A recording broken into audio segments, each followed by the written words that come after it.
Assalamualaikum warahmatullahi wabarakatuh. Kami dari kelompok 3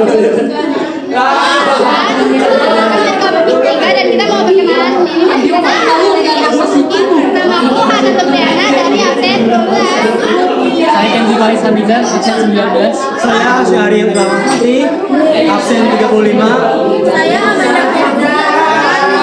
Saya Maria Alfianza Soleh, absen 22. Saya Nusantara, absen 20. Mari kita saksikan eksperimen. Ikuti keseruan kami di lab kimia 48.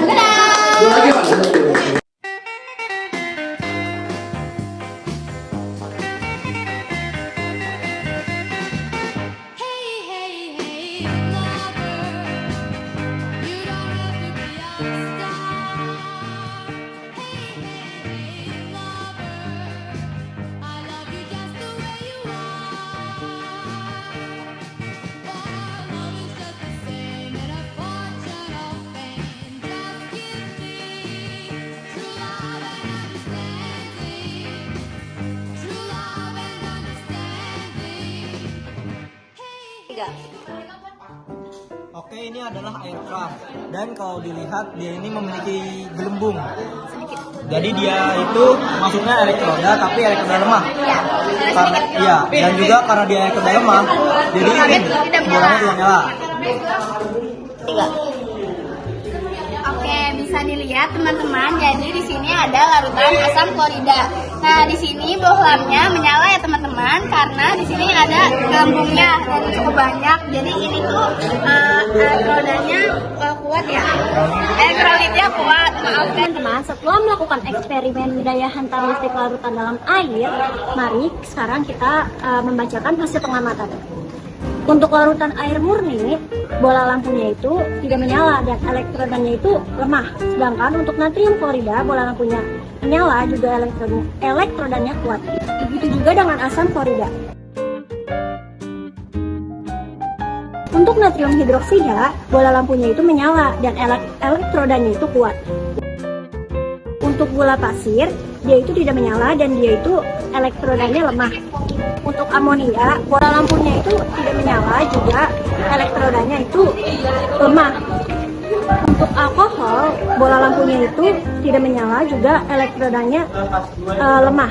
Dan asam cuka bola lampunya tidak menyala juga lemah.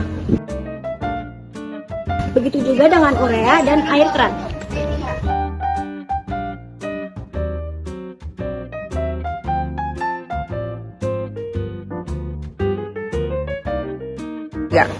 Pertanyaan kedua, kelompokkan larutan yang diuji ke dalam kelompok larutan elektrolit dan non-elektrolit. Larutan elektrolit yaitu NaCl, HCl, NaOH, NH3 atau amonia, asam cuka. Kemudian larutan non-elektrolit itu ada air murni, gula pasir, dan alkohol. Selanjutnya adalah pertanyaan ketiga. Kita harus tahu nih senyawa yang ion dan senyawa yang kovalen. Senyawa yang ion merupakan larutan, contohnya adalah larutan NaCl dan NaOH. Untuk senyawa kovalen, larutannya adalah HCl, NH3, CH3COH atau asam cuka, lalu H2O, lalu C6H12O6 atau gula pasir, dan C2H5OH atau alkohol. Untuk selanjutnya, pertanyaan nomor 4, di mana di dalam larutan itu senyawa ion dapat terurai menjadi ion positif dan ion negatif. Peristiwa itu disebut ionisasi. Dan juga reaksi-reaksinya ini, contohnya seperti contohnya nih, NaCl, di mana reaksinya itu ada Na plus ditambah dengan Cl-. Lalu yang kedua ada CaNO32, di mana reaksinya ini adalah Ca2 plus ditambah 2NO3-. Lalu yang ketiga itu ada MgCl2, yang dimana ini adalah reaksi dari Mg2 plus dan juga 2Cl-. Dan yang terakhir itu adalah Al2SO43, dimana ini adalah reaksi dari 2Al3 plus dan juga 3SO42-. Sekarang saya akan lanjut ke nomor 5, yaitu senyawa kovalen murni tidak dapat menghantarkan arus listrik karena tidak mengandung ion. Tetapi di dalam air, senyawa kovalen dapat terionisasi menjadi kation dan anion. Contoh yang pertama adalah HCl, merupakan reaksi dari H+ ditambah Cl-. Lalu ada H2SO4, yaitu merupakan hasil reaksi dari 2H+ ditambah SO4 2-. Lalu ada HNO3, yaitu merupakan hasil reaksi dari H+ ditambah NO3-. Yang keempat ada H3PO4 yang merupakan hasil reaksi dari 3H+ ditambah PO4 3-.